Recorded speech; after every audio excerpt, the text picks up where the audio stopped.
and then spent 7 years going to work in Soho, going to a theatre, a cinema in the basement of our building, watching everything from the latest Marvel to French independent cinema you'd never otherwise see, and all sorts of other stuff, lots and lots of adult material, and writing reports on all this stuff. Nick watches all that adult material too, but he does it at home. Am I supposed to write reports?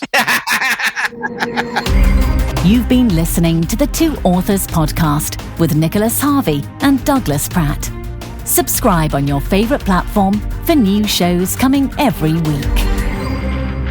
Welcome to the show, everybody. We have a good one lined up. This is going to be really fun. We have James Blatch coming on from, I think everybody knows. Everybody knows James. There's a list of things he's from, huh? Yes. Can't say, author. He's an author and a successful author, but also SPF Live and then Vinci Books, and he's got the new podcast going. So we're going to talk about all that stuff with him. So thank you, as always, to the wonderful folks at Vellum for their support. If you don't know Vellum, the company is the two Brads. Two chaps named Brad. If you listen to the show, Brad West is the chap that came on and talked all about Vellum with us a month or so ago. So they're both at Nick, and they are two very different fellows, both lovely people. And what was super cool is Doug and I, we sent Brad West a podcast shirt. So we have these, imagine like a NASCAR crew shirt type look. Hey, my racing background comes out when I design these. So they're these white and blue podcast shirts. My wife says they're bowling really shirts. So. But the bowling and bass fishing people stole it all from racing. Right. Nothing more exciting than bowling and bass fishing than racing. Yeah, I mean, they stole the whole crew shirt thing from racing. So we sent Brad West one of these shirts, and we didn't send one to other Brad because other Brad he has a look, and he's never in anything but black. So we sent a shirt to Brad West, and he wore it at March, which was super cool. So people got to ask him about it. But at the end of the session, I spoke to other Brad and said, I got to get you a shirt. And he looked at me like, yeah, right. You're crazy. Yeah, I'm not. He goes, as long as it's black. I said, don't worry. We got you handled. So we're just about to ship him off his podcast shirt, so I can't wait to get a picture of the two Brads side by side in their shirts. I'm going to say, because I like the black, and I think you're going to have to send me one of those black ones. I know. We both looked at it afterwards like, I want one of them. Yeah, that light blue I like it, but I could stain it if I wear it too long. So That's true. You're going to get food dribble down it or spill your pina colada down it. So thank you to Vellum for your support. And then thank you to all our Patreon supporters. So thank you so much for dropping in there. And a new feature in Patreon that we're going to do is you can drop into our Patreon. There's a free tier, right? You can go in there and just hang out, check it out, see what's going on, chat there. There's chat ways you can chat with us. Or for a very minor sum every month, you can support the show and subscribe. Bonus material. And bonus. And we've stocked it with bonus stuff. There's so much extra stuff in there for our subscribers.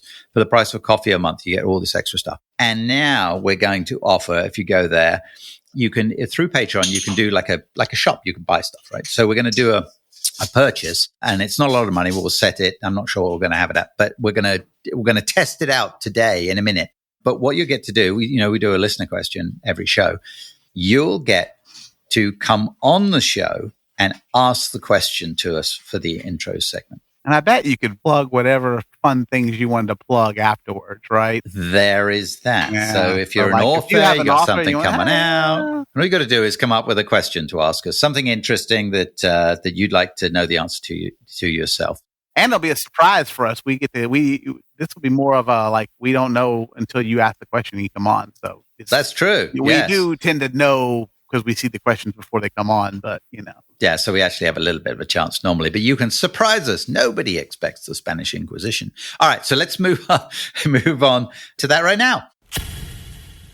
Jeremy Flagg, thank you so much for joining us for this new feature that we have that people can get through our Patreon. You're here to ask us a question. How are you doing today? So far, so good. And I have to say, spent way too much time thinking about this question because if you only get one, it's got to be a good one. Well, we won't spend that long answering it, I promise you. I guarantee that more intellect has gone into the coming up with the question than the answers you'll probably get, though. So folks know, Jeremy and I have good friends. He's in the Charlotte area. When I was hanging out in Charlotte, he kindly invited me to join a little group of authors that he has in that area there. He's also a cover designer, and you have this neat new thing that you're doing with your Cover Design Academy. Talk about that real quickly. Yeah, so I've been doing cover design for about 4 years. I've been a graphic designer for 2 decades and an author for 15 years. And so I kind of just married it all together. I love graphic design and art in general. And so I thought, after looking at horrible graphics for so long, why don't I just start offering lessons on improving graphic design and basically putting those degrees to use. And so from that, I kind of started the Author Design Academy, and it's just kind of a giving out information about art, design, how it all kind of comes together, and how authors can kind of use it to improve the visual side of their business. What I love about it is one of the things for authors, especially if you're not graphically inclined, you have to work with a cover designer, right? And yeah, we all have to work with a cover designer. So, and a lot of the time you have to ask them what you want.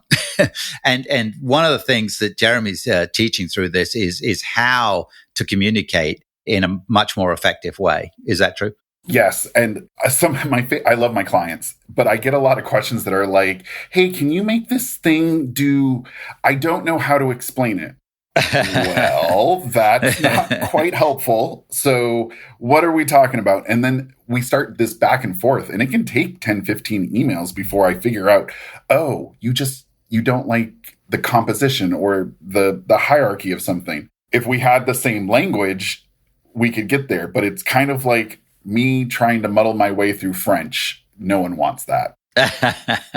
Brilliant. All right. Well, we'll put a link in the show notes to the Cover Design Academy, and so you can check that out. Okay. Lay it on us. What you got for a question?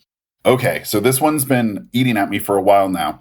I am constantly releasing new books. They're turning out great. They're making me a lot of money. Where I'm seeing an issue is my backlist. So my question is, how do you pulse your backlist to keep it up from falling off that imaginary cliff we have?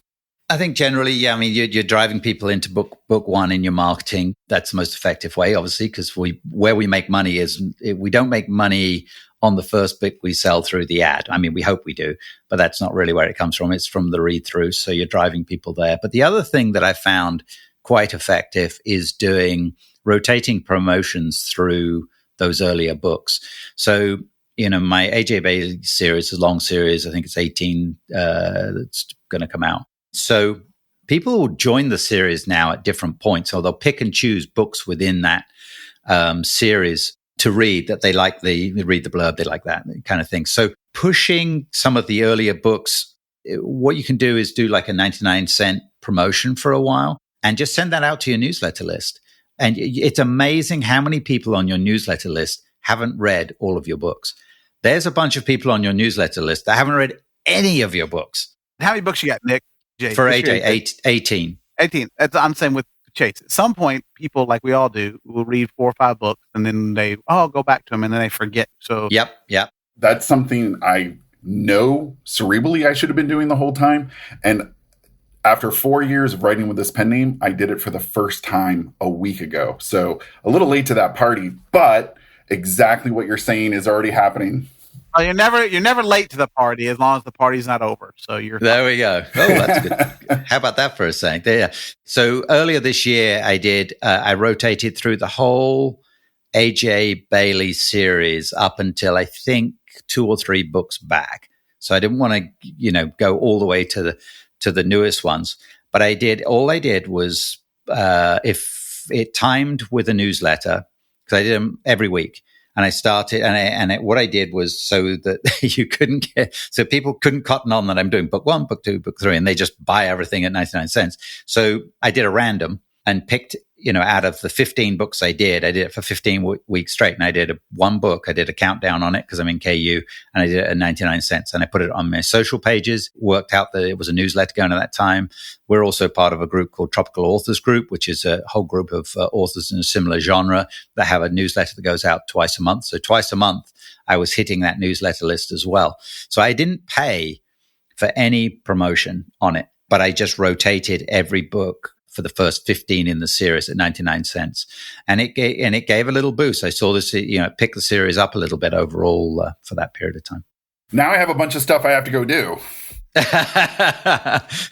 Well, Jeremy, thank you so much for joining us and demonstrating how a little Patreon question thing works. And now we're going to move on to our guest. This week's guest is James Blatch, who I think everybody in this business knows. He's a very successful published author, but SPF, the whole SPF courses, the F Live conference, we can't wait to talk to him about that. He's also involved with Vinci Books as a publisher. So let's get to James.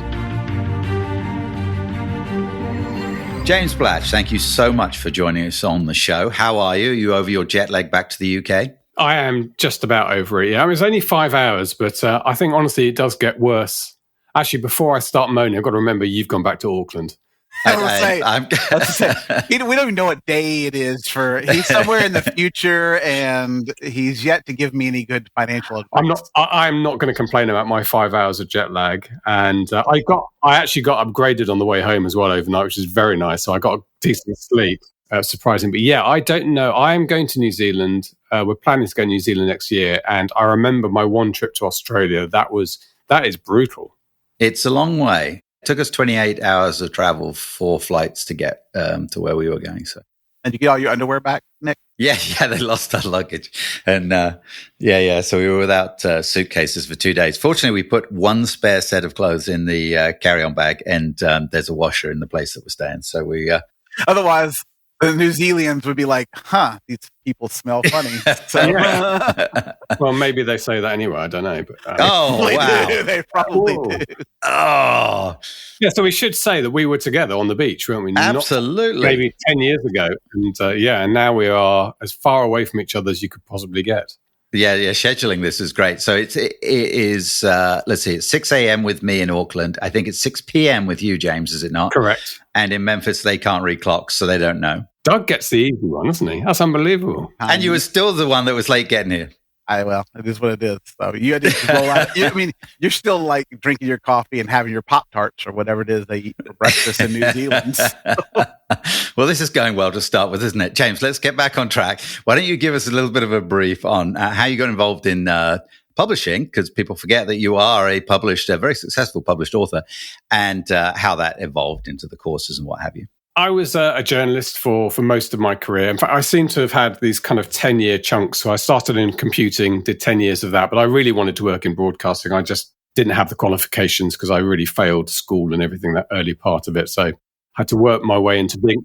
See, I have a degree in journalism. They just told me I had a face for radio. So that's... Oh, there you go. Yeah. That's why I did the podcast. Well, the odd thing is I started in radio. I love radio. And I then moved into TV, and I then moved into TV presenting, much really against what I wanted to do, because I loved reporting. I loved going out in the field. Defense and military was kind of my specialism, and I ended up doing some pretty exciting things. But they did like me reading the news, and it was weird because half the newsroom were desperate to have that one job. But I do think it's one of those things, you joke about having a face for radio.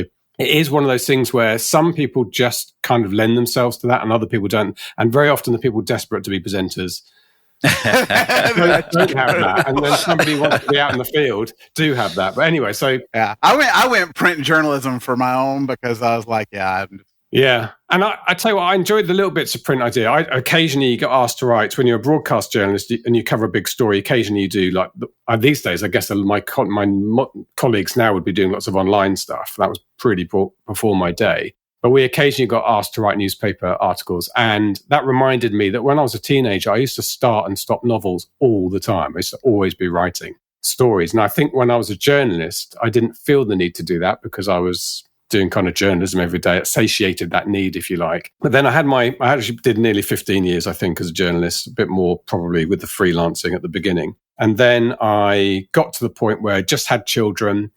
And because I was in defense, I was getting sent around the world, which was great. And there was this rotation out to Baghdad, would you believe, and the Middle East. Now, at that particular point, if you cast your minds back, this was the mid-2000s, early 2000s. They were literally sawing people's heads off on TV for a period there. And it was a really brutal time to be there. We lost a couple of colleagues in Saudi Arabia at that time. And for the first time in my career, I was always the first person to put my hand up to go on the aircraft carrier and do all that stuff. For the first time, I was thinking, I don't think I really want to do that. And I realized if you are thinking that, it's probably time to get out. So I got out at that time. And I think also there's a kind of, people don't realize it, but there's a kind of routine to that broadcast journalism. You end up doing the same stories every year sometimes, the annual story, you get sent to the same festival and stuff. So I kind of done it at that point. And I saw this quirky looking job in the Guardian newspaper for a film and video games examiner working in Soho in London, which sounded like the coolest job on earth. So basically you watched films and you played video games and you gave them ratings. You have the MPAA in the States. I'm not sure what it is in New Zealand. We have the British Board of Film Classification in the UK. And along with 1,200 other people, I applied for that job. But I think because my face was on TV, got me through to kind of the end of that process. And I got that job and then spent 7 years going to work in Soho, going to a theatre, a cinema in the basement of our building, watching everything from the latest Marvel to French independent cinema you'd never otherwise see, and all sorts of other stuff, lots and lots of adult material, and writing reports on all this stuff. Nick watches all that adult material too, but he does it at home. Am I supposed to write reports? The other day I found one of my I was clearing out my office and I found one of my notepads from that era, and you wouldn't believe some of the notes I just read about one of the afternoon, just the titles of the stuff you're watching. Oh, wow. My wife occasionally we'd brought stuff home, but not that stuff never left the building, obviously, but we'd work from home watching other stuff and writing reports, and she'd look over my shoulder writing reports and just say, oh my God. Yeah, don't let the kids see this. No. So I did that. And after 7 years of that, started to get itchy feet again. Again, it's a great job to have for a short period of time, but probably not a long-term job. During that time, I got to know a couple of colleagues, and one of them was Mark Dawson. And Mark was a sort of failed novelist. I would say that in the politest possible way, in that he had that very common traditional experience, desperate to be a writer, got a publishing contract, got an advance, released 2 or 3 books, and then they died, and nothing saw the light of day again. And it was a kind of soul-destroying experience, which it is for a lot of people on that trad route. But this was 2010, 11, 12, around then, and the rise of the Kindle. And Mark was a very early adopter, and he started to see the possibilities.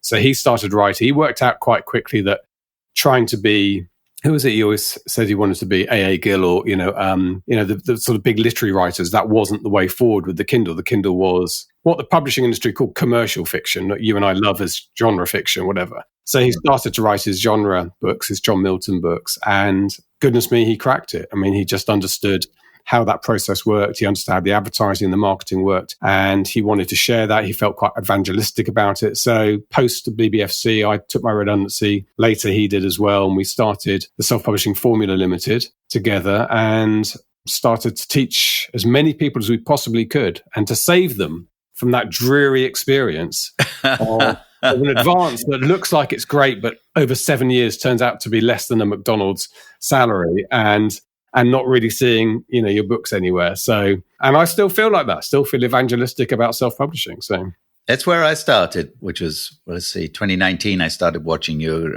courses, following the courses and doing that. And it was a great jump start to go from zero to, okay, I know something about what the hell's going on with this industry now. It was brilliant. Yeah.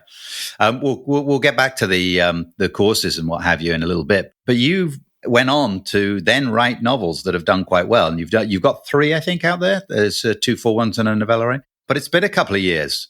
It has been a couple of years. Readers want to know where's the next one, Blatch? Well, I'm happy to talk about this today because I am back into that mode now. But I've had a couple of years of some business disruption and some life getting in the way that's just been distracting, to say the least. And when that happens with me, my writing is always at the bottom of the pile. In fact, it kind of has been for some time now. As I have a very busy life. We haven't mentioned Vinci Books yet. There's another thing, the Indie Writers Club.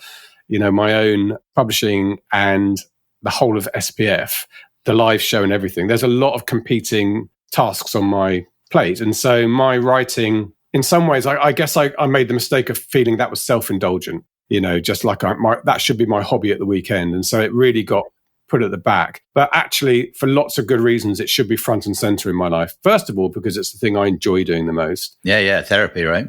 Yeah, therapy. But the thing I'm most proud of over the last 40 years probably is publishing those books. I think anybody, three of us have written novels. Lots of people listening to this have written novels. We all know it's a big thing to do. It's not a light undertaking. And the first one in particular is like a hard gestation period and a hard labor without appropriating the difficulty of actual birth. I was going to say, that's like the baby comes out sideways. And yeah, exactly. Breech birth. Here are three guys talking about the difficult of birth. From We're not at all about to get canceled. Of watching it from outside. Our wives are right now going, boys. Not so much. I don't think so, boys. I don't think so. So anyway, actually, funnily enough, at Nink, I went into Nink as an author. I didn't go representing any of the companies. I paid for it myself. I belong to Nink now because my books make the money. And so I went there as an author. And I decided a couple of things. First of all, I was working with Tom Donnelly, who's a screenwriter, and he gave some talks. We actually have a T.D. Donnelly ban on the show. We're not allowed to mention his name. Yeah. We want to be the only podcast that doesn't have Tom Donnelly on it. So we're getting some choice Tom Donnelly stuff going. So, God, I hope he actually hears this. He's suddenly everywhere, isn't he? He's a great guy. He's a good guy. And he's been immersed in storytelling. The Hollywood is so tight on its storytelling. He's good at that. So I found it very, very useful for me to shape my new novel, which is more spy than it is military. And so that's a slight departure for me. And I decided that I'm going to allocate the time for it. So the first 2 hours of every day and a couple of hours over the weekend will be my writing time and my publishing time. And that's the kind of the concept of deep work where you're not doing anything else. And first thing in the morning is the only time I can really do that. So don't open email, don't open Slack or the other comms tools. And that's been working incredibly well since Nink. I finished my plotting. I'm drafting now, and I'm really enjoying the drafting process. And so I want to get more product on the shelf. I also, I want to prove to people that it's not just other people's books that I can sell, which I did through Fuse and now Vinci, but my own as well. I want people, if they're thinking about buying our courses, they're probably going to look at my book sales, right? I mean, 2 books is not enough. That's what I would tell anyone coming up to me anyway. Will I make lots of money with 1 or 2 books? Probably not is the answer to that. 7, 8, 9 books, that's when we're talking. So lots of good reasons why it's a new focus for me to get my books done. Your books are kind of heavy research, so it probably is kind of hard to kind of jump in and out of. What is your process right now when you take the research and the plotting and everything? Yeah, so I had a really good mastermind group in Nink, and we talked individually about everyone's USPs. Why should somebody buy your book over any other thrillers? And for me, it is authenticity and nostalgia. Basically, they're the sort of 2 things that I bring. So I'm slightly nostalgic for my father's era, which was the 50s, 60s, and 70s in the Air Force. So I like writing that. And authenticity means, obviously, that anybody who happened to have lived through that era reads my books and thinks, oh, gosh, that was really reminded me of what it was like. And I do get those emails. So I do have to do that, which is why I do write about the stuff I like. I think I would struggle, even with my journalism background, I think I would struggle to write about, say, the print industry or some unrelated industry that I'm not particularly enthusiastic about. But I will very happily spend an hour researching the ejection system and the British PAC Lightning to make sure I get that right. And I will find a pilot in a forum somewhere so I can ask them geeky questions about it. So that's the great stuff. Yeah, and then going by the museums and seeing the stuff. It's all research. Yeah, and if people email me and they were aircrew, I hold on to them dearly. They immediately get an email back. I send them a book and say, look, please be first in line to read my next one free of charge as a beta reader. Brilliant. Well, good segue into the courses. So a comment you just made, which is if people come to you and you say, just having 2 or 3 books out isn't enough, it's 7, 8, 9 kind of books. That's a change. So, back when I started doing the courses in 2019, it was pretty much 3 books and you can get ROI out of it, right? And things change. So with the courses, how do you keep them current? That's That's right. That's galloping along on a fast horse, right? I think a lot of the fundamentals are the same. So I look at our courses all the time, and I just went through Launchpad. I'm re-recording parts of it, just bringing them up to date. But nothing fundamental that we teach has changed. I think what has changed is the landscape into which you're marketing.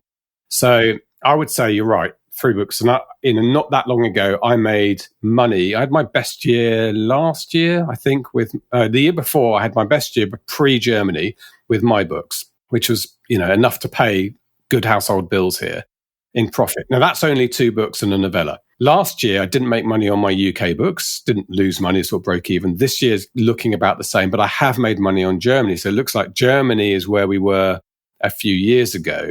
So that's what's happening. The market's become more crowded. I think, and the other thing's happening is that traditional publishers are getting more savvy about the independent style of marketing. They're moving into our territory. They're running Facebook ads. They're doing giveaways and promos at 99p, all the rest of it.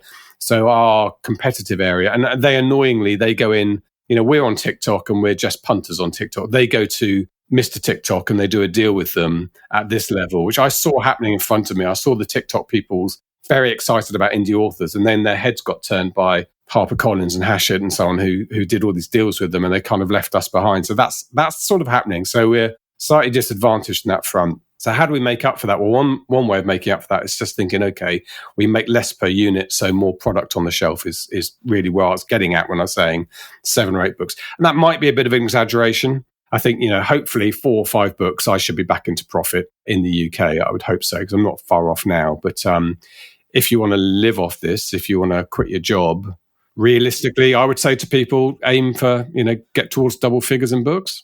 Yeah. Yeah. I mean, a big part of it is the cost of advertising, right? I mean, everywhere you're trying to advertise, whether you're running Facebook ads or AMS ads, the cost has gone up per click. And like if you're in KU, what we get paid hasn't gone up at all in a very long time. So that's one of the big things I think that drives the number of books you have to get there. It's a very saturated market. Yeah, advertising has gone up. Although, like I say, again, if you find these new markets in Germany and France, romance books are big in France at the moment, you are seeing old-fashioned 1p, 2p per click type campaigns, which is exciting. Germany did, I think, especially Thriller. Your mate, Mr. Dawson, and you with your courses, and him really jumping on the German translations a few years back. There was a big surge there. So I think it's harder now than it was to make it in the German market, but there's definitely genres that do, right? So with the courses, you didn't morph maybe a little bit into the live structure that you guys do every year. So in terms of the future of the company, I think I want the courses to remain up to date and to be available for people moving into the industry. I think there are a lot of people now who are more savvy. So when we first did the courses, people would come in and they go, "Oh my God, I knew none of this." And you've opened my eyes. And it's been fantastic to see people like Jason Dalgleish and Shane Silvers and Lucy Score, who's an early customer of ours, just blow up because they just discovered this world of marketing and independent.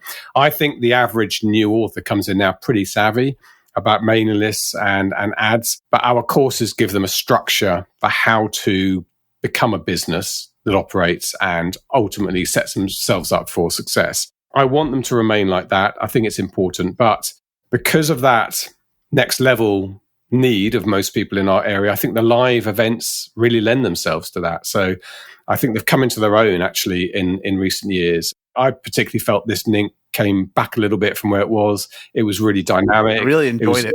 Yeah, really enjoyable. I've got heaps of takeaways. I've been on the WhatsApp with Ricardo this afternoon because I'm getting him to do his presentation into Vinci Books because I was so impressed with him talking about AI searching. And that's great. So we want to replicate that in London in June 2026. And I'm working really hard on there being a day that's going to blow people away in terms of giving them that. Okay, so I know the fundamentals. How do I make this stuff work? Where are the edges that we need to find the profit?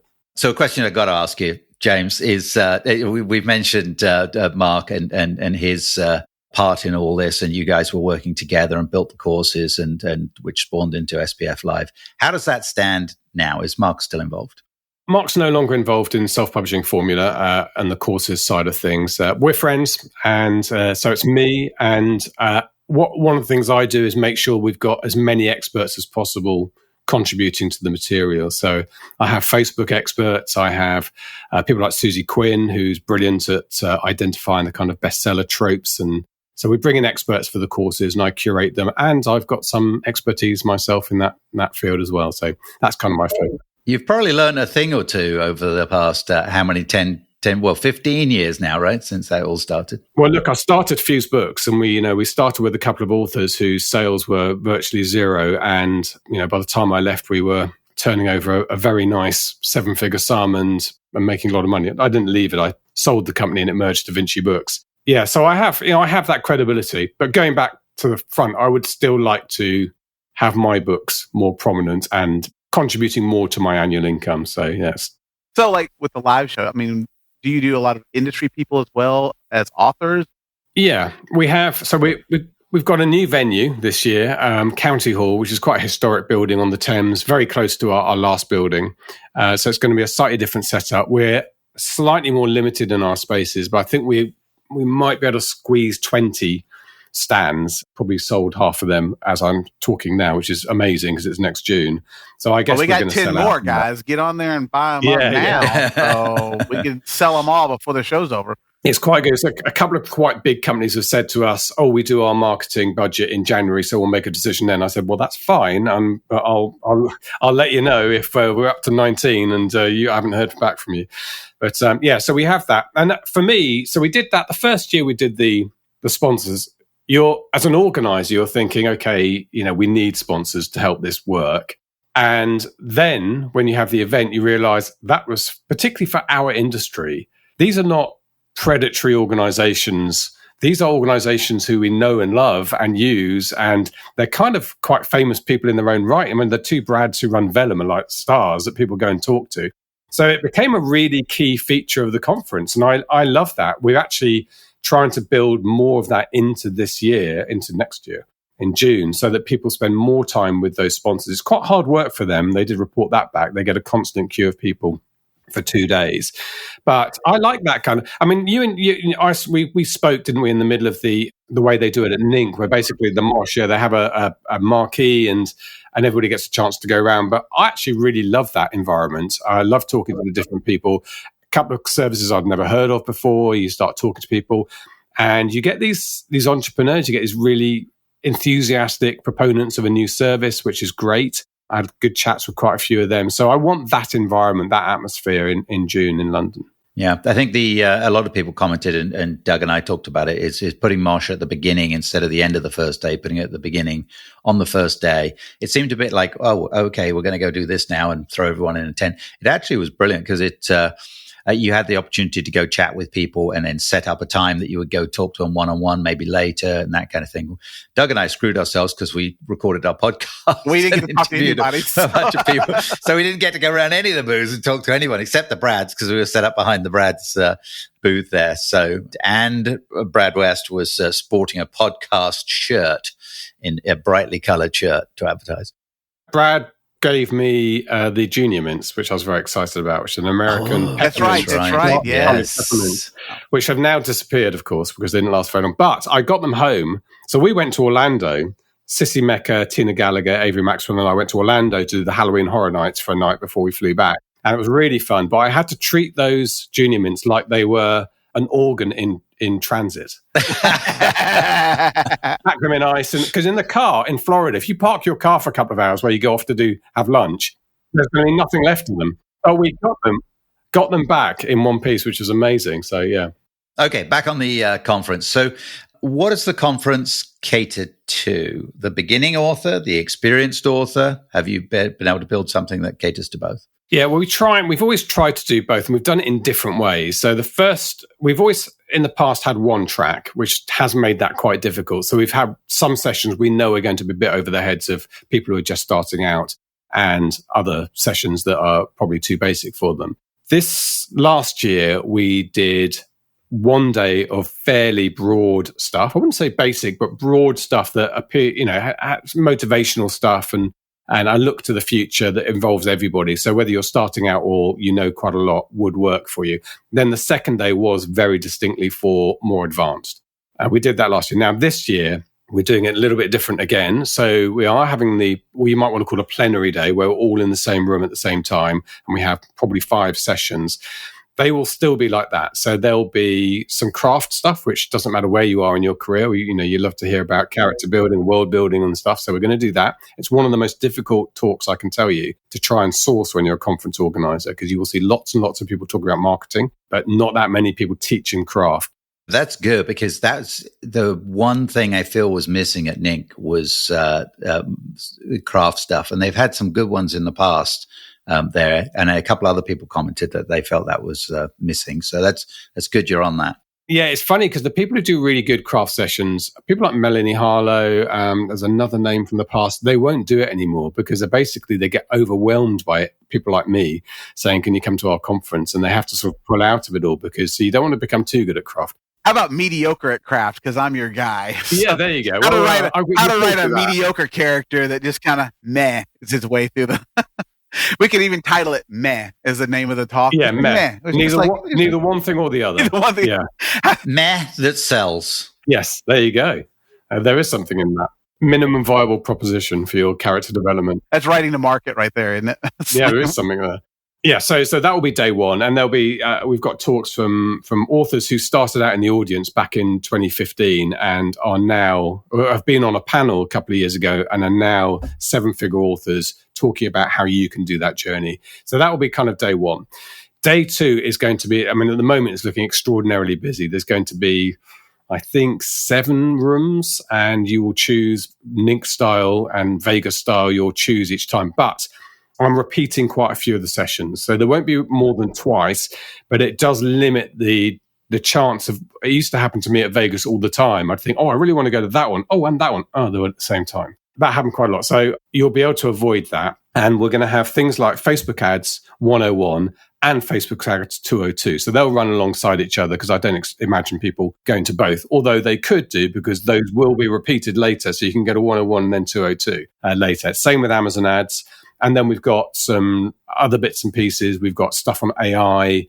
We've got stuff on cover design. That will have workshopy feels. Some will be quite small, like 30 spaces. Others will be 150 spaces. So that's looking. I'm excited about day two. I think it's going to be a busy but rewarding day for people. I'm putting London down as one I want to get to next year. I haven't done it yet, so I'm excited to go. And I'm sure, like NINC and Author Nation Vegas, is that there's also that social element that is built into it. That I think some people are like, well, I don't know about the sessions. I'm like, honestly, sometimes I get more from the talks we had around the fire pit or around the beach. Do you have lots of opportunities there as well? So this year we're actually the whole thing's catered, which we haven't done before. So you'll get breakfast, snack, lunch, snack, and in the evening, which we haven't decided exactly what we're doing in the evening or the middle evening. There will likely be something then as well. So now you sold me. See, all you had to do is cater it. I was down. Yeah, you threw food at it, and I'm like, I'm on it. Yeah. So that's it'll be stand-up food. They could do sort of buffet sit down, but we want stand-up food. So we want people in every break to be circulating. So we think most of the day will be a real mixture of being in a fairly crowded area with the vendors and other authors coming out of sessions together, but you'll be with them all day. So I think it will be a networking event built into it. One thing we've got to do, this is the one thing that we do get wrong every year. I worry a bit about delivering value for money in the session. So you kind of over deliver on that front. And the one comment we get back is I could have done with a little bit more time between sessions. We end up squeezing that. So Catherine and I are going to work really hard this year on making sure there's good time between sessions. You're not rushed. There's plenty of time for that networking. I completely agree. I look back at the highlights of my time at these conferences over the last 7 or 8 years. It's been those friends I've met and got to know, and some of my closest friends. I met Sissy, Lucy, Nathan, Boo Walker. We call ourselves the Tiki Bar Pals because we met around that Tiki Bar at NINC several years ago, and we've been on holiday together. In fact, next weekend I'm in Florence with Sissy, her husband, and 2 of their friends who I've never met. They're very close friends to me, and that's what an amazing thing for a conference to say that's happened. And I'm sure there's probably some marriages and that have emerged as well. Well, Nick and I, we got married at NINC, so... Yeah. I met my podcast wife at NINC. All right, so let's. There's so much to talk about, James, and time's ticking by. So let's move on. The podcast. So the podcast, again, back when 1920, when I was kind of like from the fire hose and trying to take everything, I was an avid listener of the podcast, which has continued. But that's evolved now, has it not? It kind of went away for a bit, and now tell us about that. So the Self-Publishing Show, which was the name of the podcast, we sort of put that into hiatus last year, and it became a very cumbersome podcast to record. I had an interview every week, presentation every week. We had 6 people doing artwork and everything for it. And I'll be honest, it came too much for me. It was zapping my will to live in the end. It was podcasting. But we did 6 years and 440 episodes and 430 odd interviews. So there was a lot of archive there. But then I did miss it, and I liked having podcasts. So I started the Indie Writers Club with Cara Clare. Cara Clare is brilliant. She's a romance writer, writes spicy romance and some women's fiction. So she comes from the other side of publishing, if you like. I mean, the other half of publishing, I think, is romance, probably half of publishing. So she's brilliant with that. She's always ears to the ground of what's happening and all the drama and that side of things. So the two of us get on really well. We're close friends as well in real life. And that is an easy, we don't have interviews. And this is, by the way, we're using Riverside, which we now use for the Indie Writers Club. When I was recording, I recorded on a camera, separate microphone into a Zoom recorder here. And the other person at the other end would try and get them to record separately. And then I'd have these elements and old-fashioned video editing. But now Riverside makes everything much easier, which is just a techie thing that people don't need to know about, but it's what we're recording on now. So it is easier. So what I'm going to do, I think, is I'm going to keep the Indie Writers Club because I like the look and feel of it. We will have the odd guest, but I'm going to merge it back into the Self-Publishing Show channel. So if people were subscribed on Spotify or wherever, Indie Writers Club will start popping up on that channel. So I'd like to get back to providing something for the SPF audience again. And it is a good thing to do, but probably not quite the same as it was before. Well, if you're looking for odd interviews, Nick is odd as they come. So the odd interview. You can grab him. Yeah. I'm a very odd interview.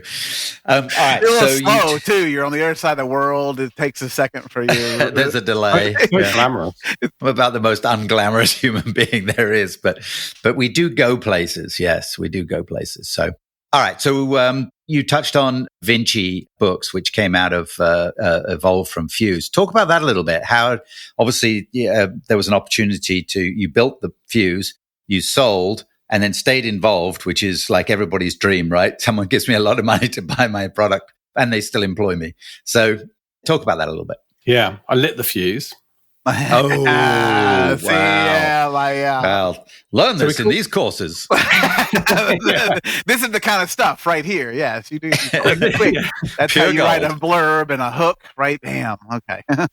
So, yeah, this started because when you're at the operation side of SPF, you have a lot of emails from people, and you know that there's groups of people for whom you can give them every course in the world, but they're never going to make a success of their self-publishing. Now, sometimes that's because they're no longer alive. That happens in a few authors' cases, and it's something for us all to think about. Legacy, you don't want your book suddenly to die afterwards. In other cases, it's because the people just get into their late 70s, and that comes to be the point at which they'd rather be not learning the new thing on Facebook. Or they might be 35 and just for whatever reason hate that aspect of the business, of the marketing, and not wanting to do it. So I always knew, and I was inspired by Jasper Joffe, who you'll meet if you come to London. He started Joffe Books in London, which is doing really well. I love Jasper, despite the fact we're kind of rivals. We drink beer and get drunk together reasonably frequently. And he did exactly this, basically started with a sort of 50-50 offer for the authors. So it wasn't like the traditional publishing model. It was much more equitable than that. But the conversation I used to have with people when they said, can you take my books, is why don't you self-publish? And I'd also really examine that with them. And if at the end of that, the books were right for us and they definitely did not want to self-publish, we took them on. And Kerry Donovan's such a good example of that because he was our second author, but his books, we'd made a success of Robert Story, who was unfortunately passed away in 2019, and we started in 2020 with his books on behalf of his parents. Kerry was our next one. We knew that when the model was working, that we could repackage and sell. And Kerry's books they're fantastic Jack Reacher style books, the British Reacher he's often called by people. And I still don't really know why Kerry couldn't market, but there was something not right about his marketing at all. And we took him on, and he's just gone to great guns with that. So we then, invested in some other authors.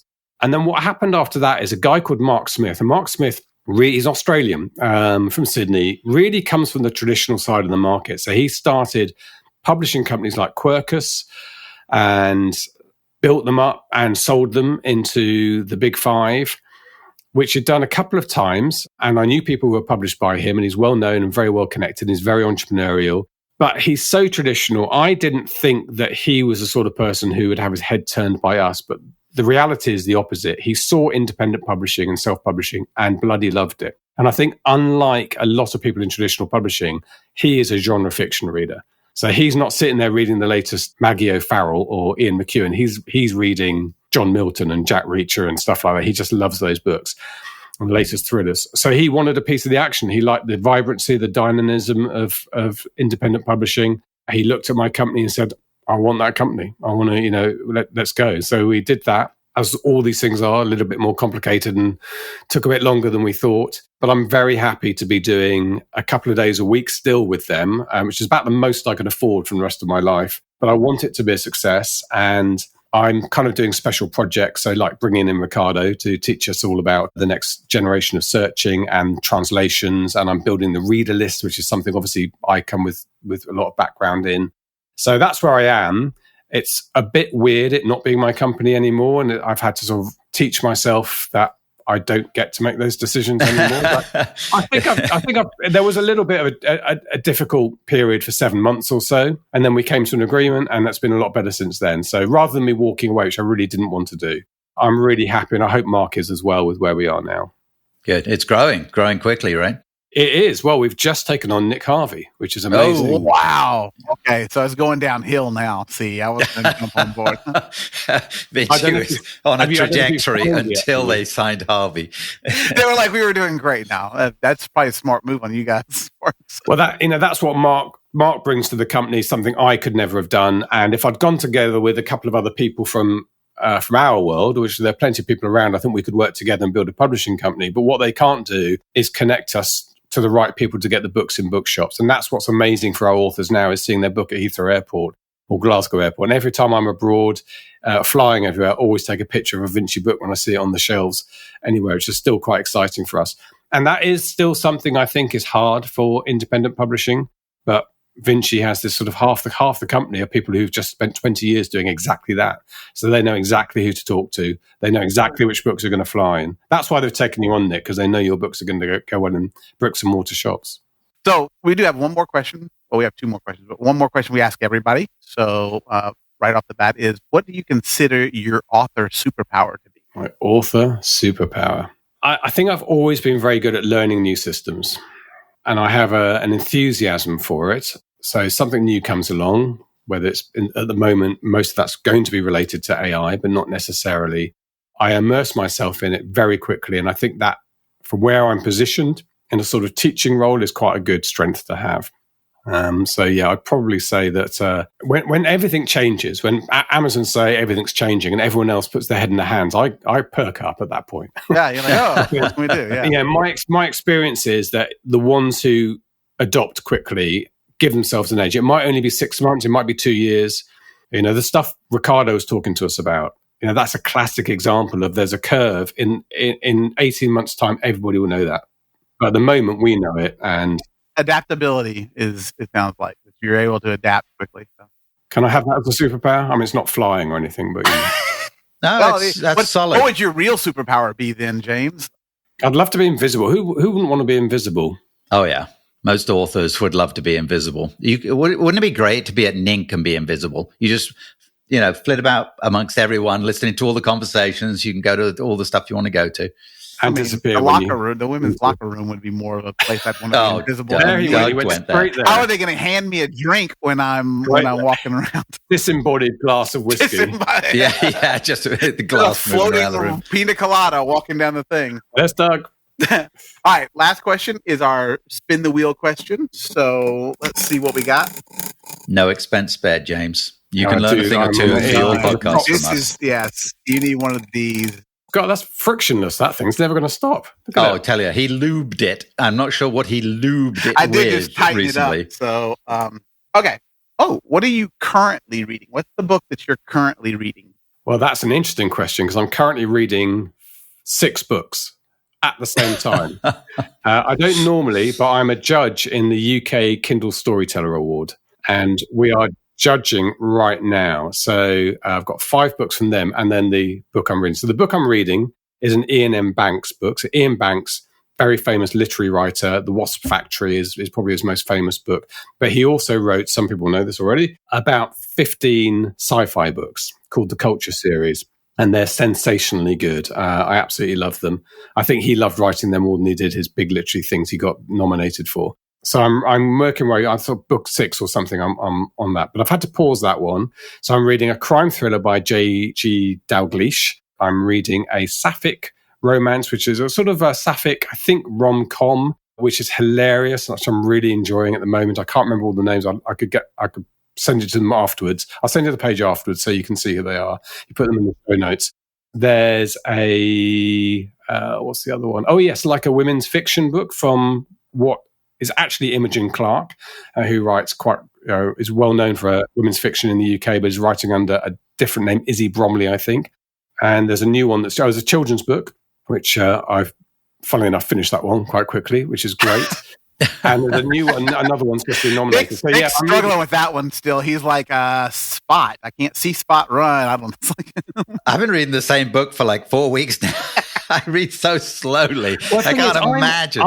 I'm a slow reader, but I honestly think the pre-judging has been really spot on because I can't stop reading these books. You know, I wanted to read, I'm reading them, and I don't know if this is the right way to do it. I'm reading 20% of each book and then going back to the first one and reading on. So I can kind of compare how they start and how the storytelling is and try and bring some kind of structure to it. But I can't wait to finish these books. So yeah, it's going to be a very difficult decision. James, this has been absolutely fantastic. Thanks you for giving us so much time. It was absolutely a pleasure spending time with you at NINC. And you may be inundated by the pair of us at SPF next year. I really hope you both come to London. It would be great to have you there. And we'll make the most of your time there. There'll be London's always cool, and it's June. We've had such good weather for this conference over 5 years. That's the second time, James, you have said that. You are jinxing yourself. I'm just telling you, you are jinxing yourself. I know.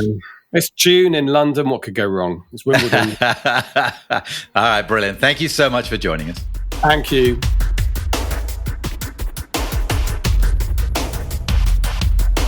Man, that was a long one. We could have kept talking too. I know there was plenty. We should have kept talking and then split it into 2. Well, we actually did. So if you are a Patreon supporter, there are some bonus James content right there. If you jump over there, check that out.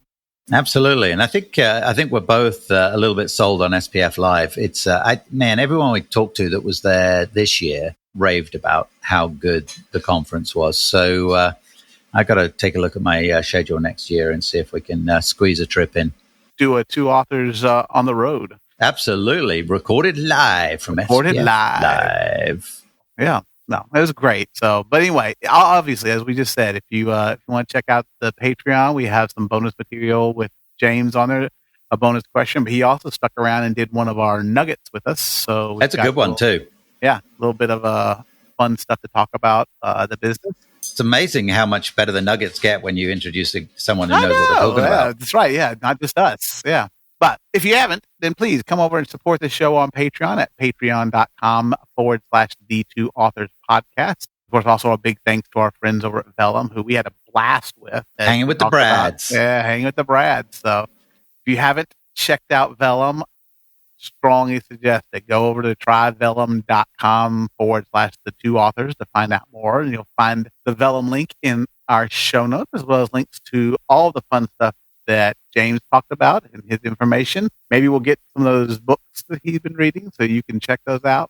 But otherwise, we'll be back next week with a new episode of the 2 Authors Podcast. Until next time, be cool to each other. Fair winds and falling. Welcome to the 2 Authors Podcast, an entertaining chat show hosted by best-selling mystery and thriller authors Douglas Pratt and Nicholas Harvey, in lively, humorous and informative conversation with distinguished guests who share their thoughts and experience about forging a successful author career.